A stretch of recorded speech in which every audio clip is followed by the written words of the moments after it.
Good morning, baby. It's the Doug Rising Show.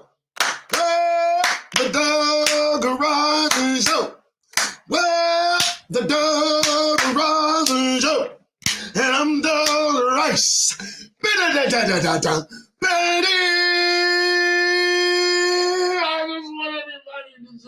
I want people to be annoyed. That's what I want. I want the next studio complaining. And you can imagine my response. It's not going to be good. Good morning. Doug Rice. Don't drop your phones. For those of you who are holding your phones, good morning. How are you? It's 7:01 in the morning. It's the 3rd of October, 2023. Let me tell you something. They are terrified of Donald Trump now. It is official. If you have not read the statements made by John Kelly, oh my goodness, what a creature Donald Trump is, folks. What a creature. Now, I got to tell you, as I start on Donald Trump this morning, I got to let you know, folks, listen. His own mother looked at this creation of her own making and wondered aloud, what the hell have I given birth to? You check my math, folks, early on a Tuesday, baby. All right, how we done? So yesterday we had a good time. I think it was good. I think I think going over Babylon, Timbuktu. I thought it was a magnanimous effort by Windsor. His first name was Windsor, I believe. His last name was Windsor. What if his name was Windsor? Check the math. Anyway, so today, as I send you on your way to work, as some of you dare to look at the Doug Rice Show before you drag yourselves into the office, surrounded by the very oppressors that I've warned you about surrounding yourselves with. There you go, preparing for work. Got me, on the speaker, probably just up on the dresser as you prepare for work, and I'm your morning intoxication. That's right, but today, let me tell you something. I pulled out all the stops. I decided on this publication, ladies and gentlemen. I decided on this one because, first, this one, I just like the title. No, I'm just kidding. 800 some odd pages, 854 pages available to you.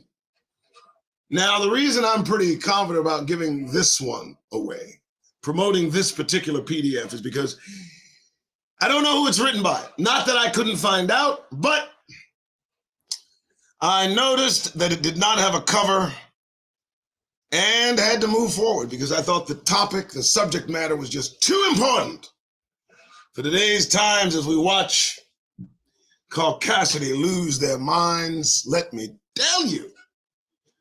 So we need to know not only where we came from, why we're here, where we're going. So lend an ear. This is the Doug Rice Show. Thanks for showing up. Katrina, the mighty moderator, is in play. She monitors all that you might say. And if you speak out of turn, she'll make you go away. Oh, yeah. It's Tuesday. Taco Tuesday. How you doing, folks? Listen, pay attention to your surroundings, please.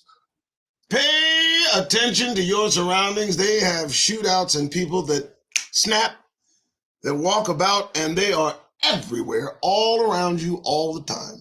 If you don't have your head on a swivel, if you're not in full collection of your mind, you might become a victim. And just, you don't know how they pick them. They just go out randomly and they start shooting. I believe today, if I'm not mistaken, I think it was in Thailand. 3 people died. I don't know. Check my math, but let's continue, shall we? All right, folks. So first and foremost, hit the like, hit the subscribe, hit the notification bell. Hit all of those things. As far as I can tell, they work. And if they do not work, well, I'm so sorry. Moving on. All right, here we go. Welcome again to the Doug Rice Show. Let's change the shout to the walk. You don't need to watch that upper area anyway. So here we go, folks. The Lost Tribes. Okay, this is a mouthful. They did not spare the expense on naming this. The Lost Tribes, a myth, suggestions toward rewriting Hebrew history. And again, I do not know the author of this publication, and I will find out. I'm sure Katrina is a stalwart, just investigator, and I'm pretty certain if she doesn't already have it in chat, because I can't watch the chat, and you know it's like that, she's already put the author in chat, and if she hasn't, I'm almost certain she'll get to that. So, but again, you know why I do this show, right? I do this show to not just impart knowledge. I'm not trying to teach as much as I'm just trying to reach, if you will. You'll allow the content to teach you. I'm simply reading it, okay? But I feel if I weren't doing so, it's almost as if I'm impeding it. And I mean that. We don't talk enough about all the stuff we need to talk about. We just don't.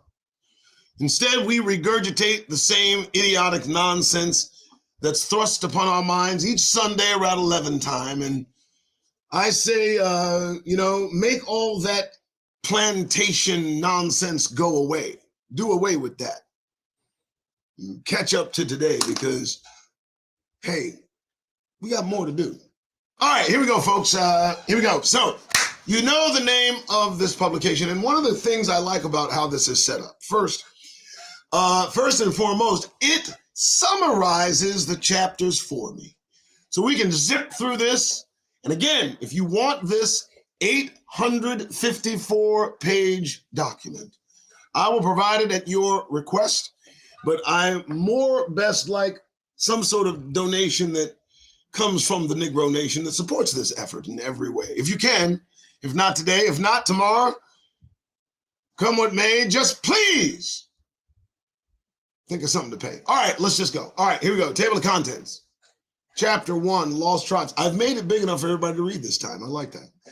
So now they're kind of summarizing the Lost Tribe theory, all of the chapters itself. We may, in fact, go through some of the chapters at length. I don't know how long I can keep up with this type of reading, but let's see what's happening before I start impeding. Imaginary discoveries of the Lost 10 Tribes. Now, this is a summary of chapter 1. Spaniards saw them in Mexico and Peru. English and early colonial authors believed the Indians the lost 10 tribes. Theological seminaries fostered the error. Mistaken anthropological and ethnological assumptions, erroneous conceptions of ancient Israelite society. We may have to delve into this, but let's look at the variety. Chapter 2, many deportations from Palestine. And again, we're summarizing the chapters, and we'll take our time. Traditions of Israelite antecedents do not prove genealogy. Sargon's deportees, a very small fraction of Israel. Many raids by many conquerors. Shebet is not a whole tribe, but the ruling class, meaning of all Israel and Israel. That summarizes chapter 2. Let's see what chapter 3 has. So chapter 3, traditions of Palestinian origin. Traditions of Israelite ancestry are not evident of lost tribes. Interesting. Jewish adventurers found new clans. Dr. Wolf seeks lost tribes in the Orient. North African Philistines. Benjamin of Tudella's reports. Provenance from a particular tribe is possible. Tradition may be a historic fact. Idioms of family relationship, mother, father, son, etc., misconstrued. Honorary sonships, Assyrian trading posts, mother cities, son and daughter cities, the trade of Sargon, of Akkad, ancient international commercial reciprocity, propagandist traders, each trade post an incipient ghetto. Now that's interesting. Trade posts, no proof of political dominance. Oh, what is this? It does get better, folks, it does. Hebrews are not Israelites. Now this again, chapter 4, just a summary of chapter 4. We may go into a little more. What history facts underlie, Ben Israel, not Jews. Hebrew kingdom in the Old Testament, nor in Phoenician inscriptions. Hebrews contrasted with Israelites.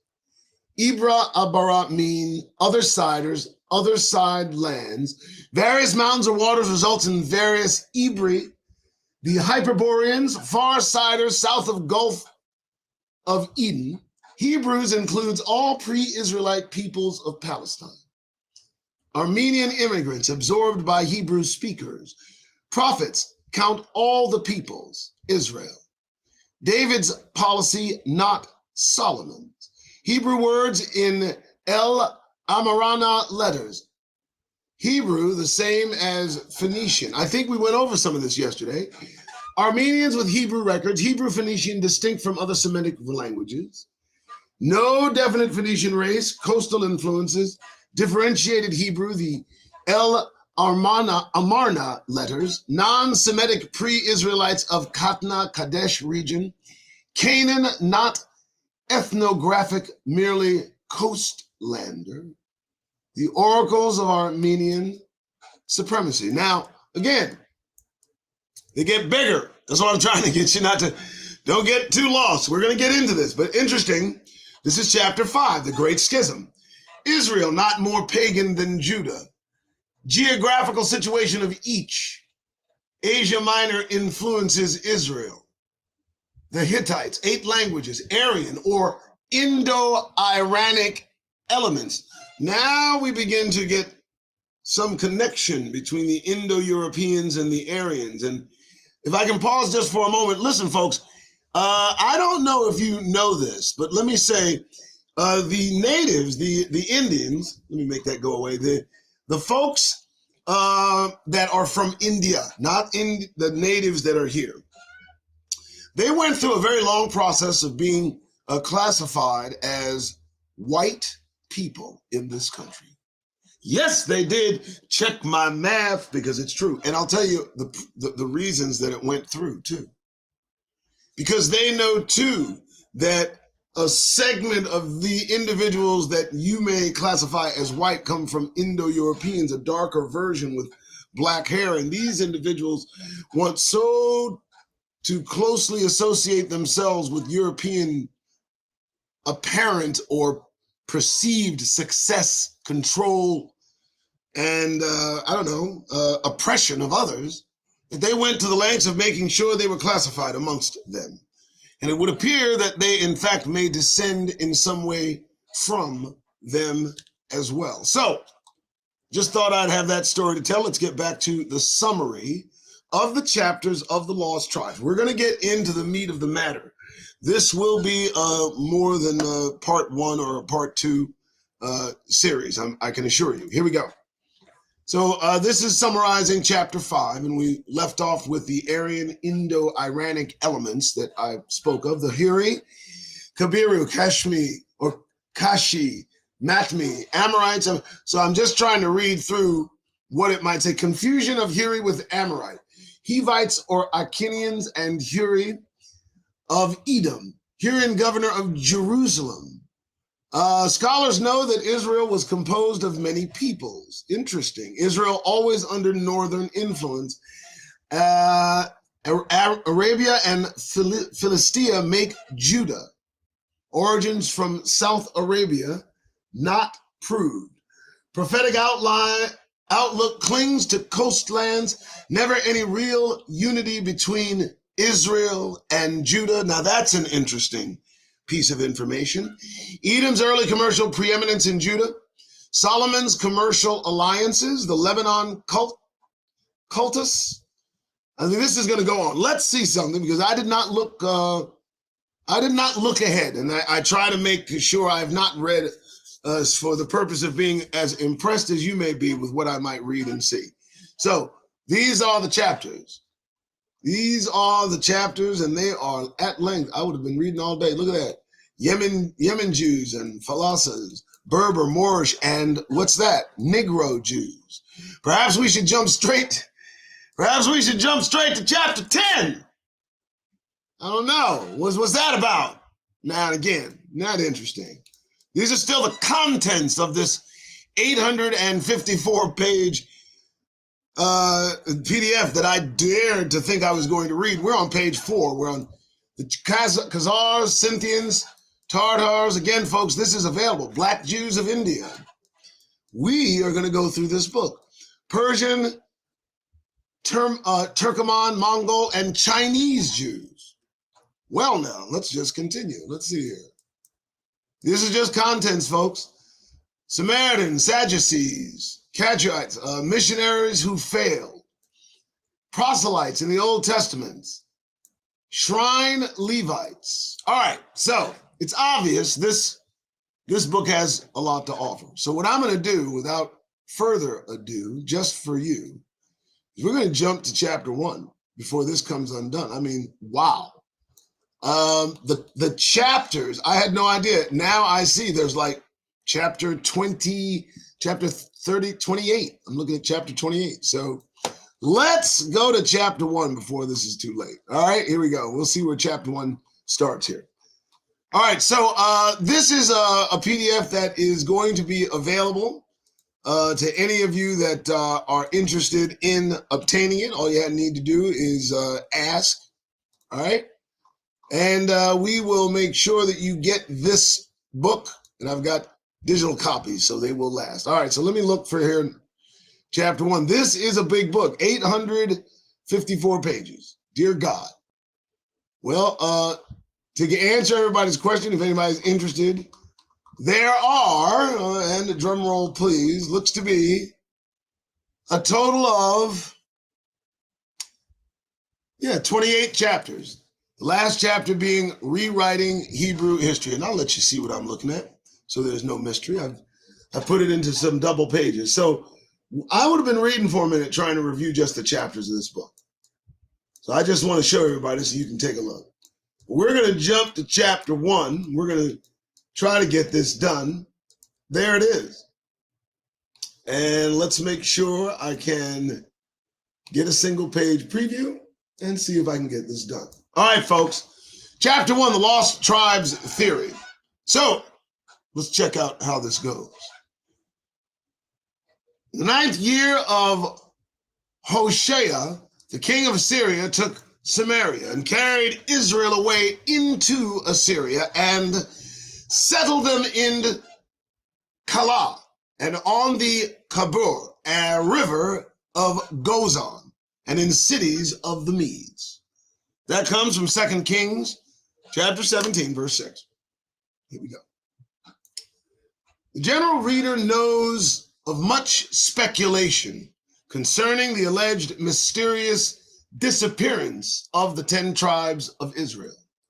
No other subject seems to have had such fascination for the fanciful theorists, except perhaps the man in the iron mask, which mask was of black velvet.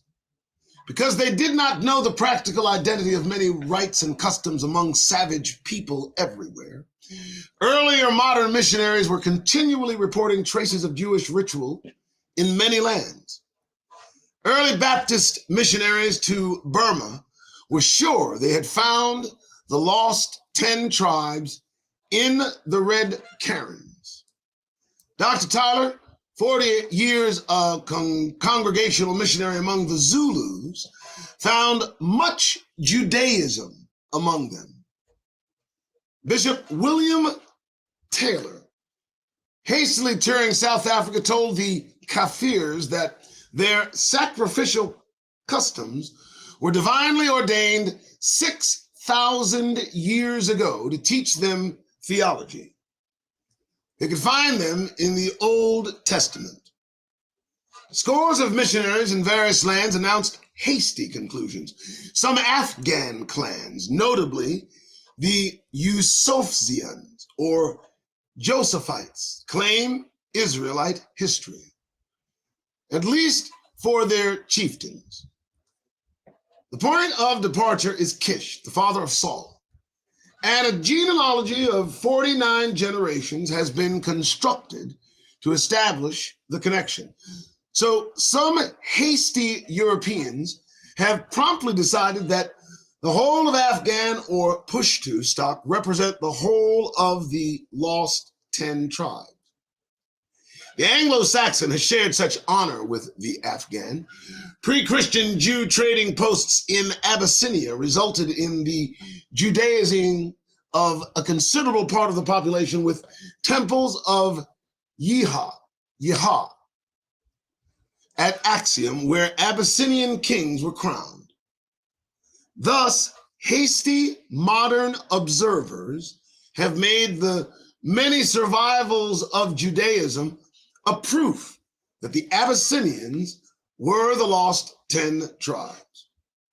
Others, pressing further south, have found the lost 10 tribes in the warrior Maasai, not considering that the Maasai are probably the Mosai of the Egyptian inscriptions. They control the northern loop of the Nile in Nubia, and from 2200 BC onward entered the Egyptian military service in such numbers that their name came eventually to be the regular term for soldier. Such centuries of Egyptian military service meant much Israelite contact. The Israelitish origin of the Japanese has been infallibly demonstrated, and the same pedigree for the Malay is equally indisputable. America is particularly interested in this respect. Every well-read American knows the mischief that was done when a Presbyterian pastor constructed a solemn romance about the wanderings of the lost 10 tribes and their final extinction by the American Lamanites. Mormon, the son of Moroni, the last of his race, left the records of his lost people. Had this manuscript not fallen into the lands of Joseph Smith, we should have no Mormon problem to vex us. But we should remember that the notion of lost tribes in America did not originate with the author of the Mormon romance. It appeared as soon as early pious European explorers began to reflect upon Indian rites and customs. The Spaniard Gomara was one of the earliest. Delirieux, a French Calvinist, wrote upon the theme in 1556 to 1557. Jean Brod and Andrew Thivet were in the field near the same time with their own demonstrations. Father Duran of Tuzcoco in Mexico, in his History of New Spain, published in 1585, saw in the resemblance of the religious rites of the Indians to those of the Jews proof that my opinion and supposition is confirmed. These natives are the 10 tribes of Israel that Salmanasseh, king of the Assyrians, made prisoners and carried to Assyria in the time of Hosea, king of Israel, citing 2 Kings chapter 17, verse 6. Then, citing for Esdras 13, he sees reason to suppose that these people are found in all the islands and lands of the ocean, constituting the Occident. Many Spaniards concurred. The French scholar Les Cabot, an advocate of the Parliament of Paris in 1609, saw in the resemblance of religious rites evidence that America was peopled by the expelled Canaanites. President Stiles of Yale and the Brother Grounds later urged the same view. The Spaniard Garcia held that Ophir was Peru. Ophir, Peru, and Joktan, Genesis chapter 10:25, was Yucatan. Les Carot wrote in 1611, citing 5 current opinions and adding that Americans are the descendants of Noah. Thomas Thorogood, in his Jews in America, was the first English author to support this thesis. Harman Lestrange replied in 1652 that Americans know Jews, but he announced Shem as the progenitor of the American races. Man, they're all over the place, ain't they? Good Lord. The manuscript of Thomas Thorogood, who was a member of the Assembly of Divines, attracted the attention of John Dury, who urged its publication and communicated 2 remarkable stories which he heard in Holland. These were published with Thorogood's book. The first was that a message from the 10 tribes had appeared in Holland to ask after the welfare of those who were not carried away. The second was the tale of Antonio Montesinos, who said that he was entertained several days by a community of Jews in Peru. This was sworn to before Manasseh ben Israel, chief rabbi of Amsterdam, who certified the good character of Montesinos. Then Rabbi Manasseh wrote The Hope of Israel to prove that Israelites first discovered America, crossing by Bering Strait, then bridged with land. He claimed identical customs. He dedicated his book to the English Parliament. Mayhew, John Eliot, Roger Williams, and other American preachers were strongly impressed with these views. I bet they were. The Mathers, Samuel Sewall, and most of the prominent theologians of Massachusetts were also convinced. Boy! William Penn took up the theory, and many followed his lead. When I look at their children, I imagine myself in the Jewish quarter of London, he wrote. Charles Beatty in 1678 published a journal of a 2-month tour which announced his conviction that he had found the lost 10 tribes among the Delaware Indians.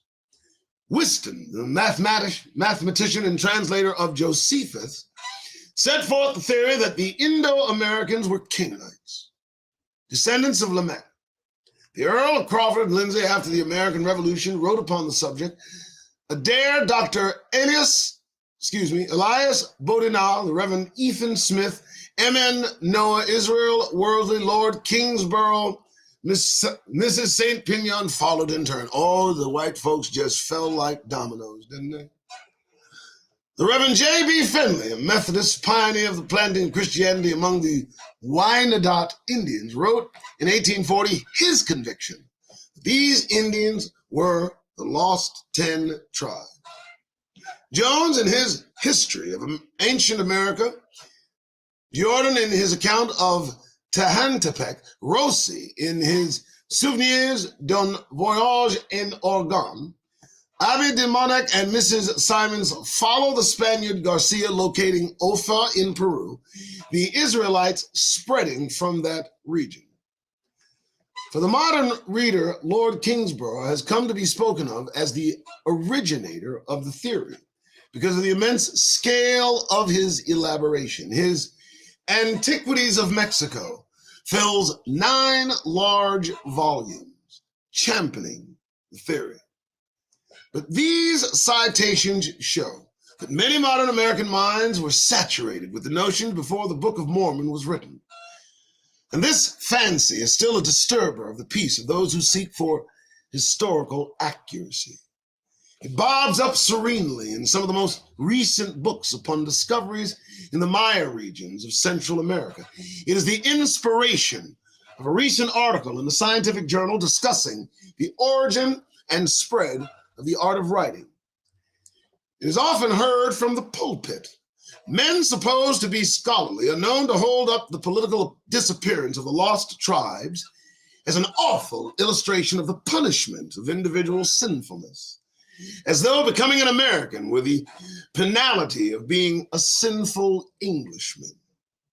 Many graduates of theological seminaries are known to speak thus, as they contrast their own ecclesiasticism with the claims of Judaism.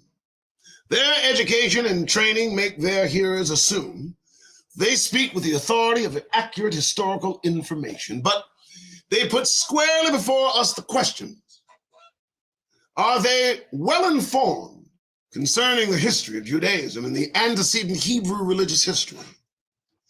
Has their seminary training achieved historical accuracy in that field? What are their underlying conceptions of the origin and history of the ancient Israelites? And do these conceptions differ in any respect from those prevalent among the casual Bible readers? The conception of the origin and history of the Israelites and the later Jews that lies back all fanciful quests for lost tribes and enthusiastic discoveries of them is that Israelites were a peculiar people, after the order of Melchizedek. That is, without ancestry or ancestral, intellectual, or institutional inheritances. How they could be peculiar or distinct in any sense from their ancestors does not disturb the brains of millions who repeat the assertion of their uniqueness. They had a religion peculiar to this unique or freak race, a religion which came to them independently of the usual human contacts and resultant assimilations, which was divinely intended to be limited to this segregate people and not spread by the usual human currents through various lands. Consequently, resemblance to its religion anywhere can be explained only by assuming the presence of persons directly descended from that ancient, unique race. Similarities in institutions are to be accepted as proofs of genealogical descent. To phrase the conception of a little differently, a very peculiar race was chosen by God to the exclusion of all others, through which to impart some ideas to the world, and success in this divine effort depended upon keeping the race unmixed for centuries, and the ideas confined within that race. That such conception makes the supposed divine plan commit suicide does not occur to the ordinary mind obsessed with it. That the religion of Yahoo, from which in post-exilic times Judaism took form, is asserted in the Old Testament to have existed long before there was any such people as Israel, is ignored. That it came from Eastern people to Israel is also ignored. It is assumed that at the capture of Samaria, this very peculiar race to which this religion came was carried away in a body and has been lost somewhere ever since. Some further assumptions of the lost tribes hunters are blunders in ethnology. It is commonly assumed that some peculiarity of feature or expression can originate only in a single peculiar race. Thus, the hunter, equipped with this peculiar obsession, goes from land to land to seek for such facial peculiarities and finds everywhere people that look just like the Jews. Earlier blundering ethnologists did likewise. When the features that dominate his mental prepositions are found among any people, he at once assumes that they are derived by genealogical descent from Israelite ancestry. That they might be frequent in any stock or race in any part of the world is beyond the limits of his ethnological information. The Lost Tribes hunter has often been a Jew himself, proud of an obsession drilled into him from his youth, that his distinctive religious opinions and observances are due solely to genealogical descent from a peculiar ethnic type and to the preservation of that pure Jewish type unmixed with Gentile blood. He represents a religion that has deliberately capitalized ethnic antipathies. Such Jewish discoverer of lost tribes has regularly omitted to produce the needed historic links between his discovered people and the ancient Israelite. Moreover, lost tribe hunters, as already stated, jump to the conclusion that if any custom in a Central African cannibal tribe, for instance, be identical with one in Judaism, the resemblance proves genealogical descent from ancient Israelites who must have wandered to that place. Apart from the fact that many institutions have an origin in the psychology common to all humanity, such reasoning could prove that Methodist opinions anywhere are the result of genealogical descent from John Wesley, or the Presbyterianism is merely a matter of like descent from John Knox. The further possibility that ideas and customs may pass from land to land as buckets passed from hand to hand in a village fire brigade does not get fair consideration. Yet Santa Claus from Holland has thus traveled far.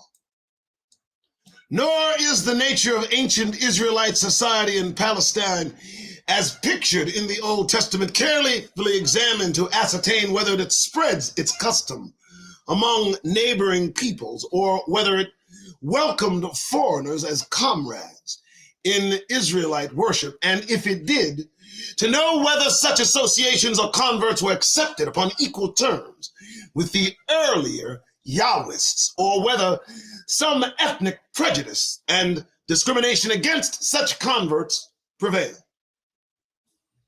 Gentiles accepted as Orthodox Yahwists might carry their adopted religion home to their own land, as Naaman did, or as the Ethiopian eunuch might have done with Christianity. The Ethiopian was already a Jew. If ancient Israelite society, placed at the crossroads of the civilization of the ancient world, was religiously and socially organized to promote such possibilities, its features might be found at later times in distant lands without any Israelite ever having been in such land. And let me land right there for a minute. Well, now, we're going to read this book. Yes, we are. We gonna read this book. Now, I just caught reason. I don't know about you folks. I just tumbled into common got that gum sense. I don't know. Did you? Now, everybody claiming that they found Jews everywhere. They say that Hebrews are everywhere, and then it stands to reason that the practice of Judaism spreads as it's invited to do so, as it should do so, as the practice of the chosen, set-apart individuals is instructed and were instructed to do. So naturally, you're going to find everywhere there's some supposed Jew. Judaism, the worship of that unique, set-apart people. And it's interesting that he points out that before there was anything called a Hebrew, a Jew, or anything like that, there were just a unique people that descended from Abram, from the order of Melchizedek, a pure, genetically pure, to be certain, people that still exist. Now they're claiming that they're lost, and they're finding fragments of these individuals within themselves. Ain't that nothing? Man, boy, all they had to do is pull a little string of letting the chosen be those Europeans. All right, let's continue. We're going to go as far as I can into the show. Again, the ancient social life of Israel is to be examined to know whether it ever was a unique or segregated ethnic group, or whether it specifically planned the extensive intermarriage of Israelites and Gentiles, incorporating such Gentiles and their children into the religio-social Israel. The Lost Tribes hunter has never done this. Further, the ancient currents of international relations are to be examined to know whether they would logically or inevitably produce much mingling of Israelite and Gentile blood, for such mingling could produce all the phenomena that fire the imagination of the modern lost tribe hunter. As a class, they have been indifferent to such careful historic inquiry. And finally, if Israelite is to mean pure-blooded descendant of Jacob, Israel, whom did his sons marry? Is not the notion of such a segregate, pure Israelite race a fiction from the beginning?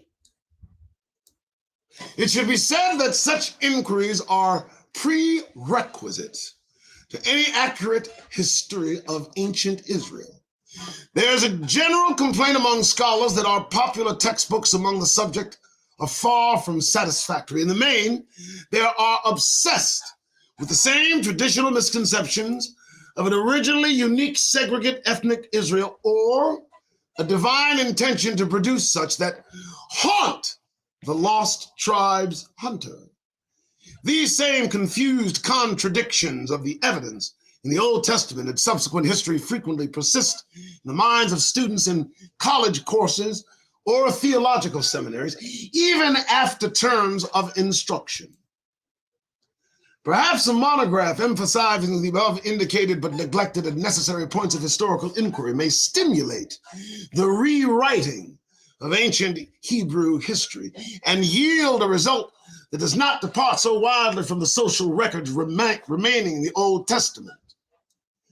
Careful examination of the Judaistic period from Ezra on may bring us a better comprehension of the Yahwist or pre-exilic period. My goodness, I got through chapter 2. What you gonna do? I'm not gonna start chapter 2. It's too much. But we are gonna go through this publication and thus and such. My name's Doug Rice. I do appreciate you showing up. Folks, listen. Eat the meat, spit out the bone. Leave all the BS you want alone. I'm reading the book.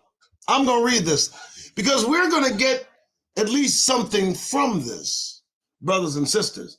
It is too important not to know how all of this goes to and fro, you know? And it all starts with the collaboration. You know, it all starts with the sinister plot between nations to break apart that chosen class and just enslave our Negro ass. I'm sorry, I had to go there because there's where I had to go. All right, that's it for the Doug Rice Show today. I am going to stop because I would extend well past the hour and my voice would drop. So tomorrow we're going to get into chapter 2 from, it says, many portions from Palestine. And we'll see what that says too. Again, folks, I do appreciate your looking. I appreciate your taking a look. You see that guy up there in the corner, that my guy packing, you know, that's what so many Negroes are lacking. I'm gonna let you go, folks, but I need you to know, you know, this is just the beginning of the end of the beginning. You understand? What you're witnessing, what Negroes are in the midst of, is a decline and the losing of the white mind. And I mean that because I'm so inclined. You need to be very conscious of your surroundings as you go about this place. You need to be on your square, right there, all day, every day, as you go about your way. Because you know there is danger lurking in all of these spaces. So get that goddamn grin off your faces. You may go now.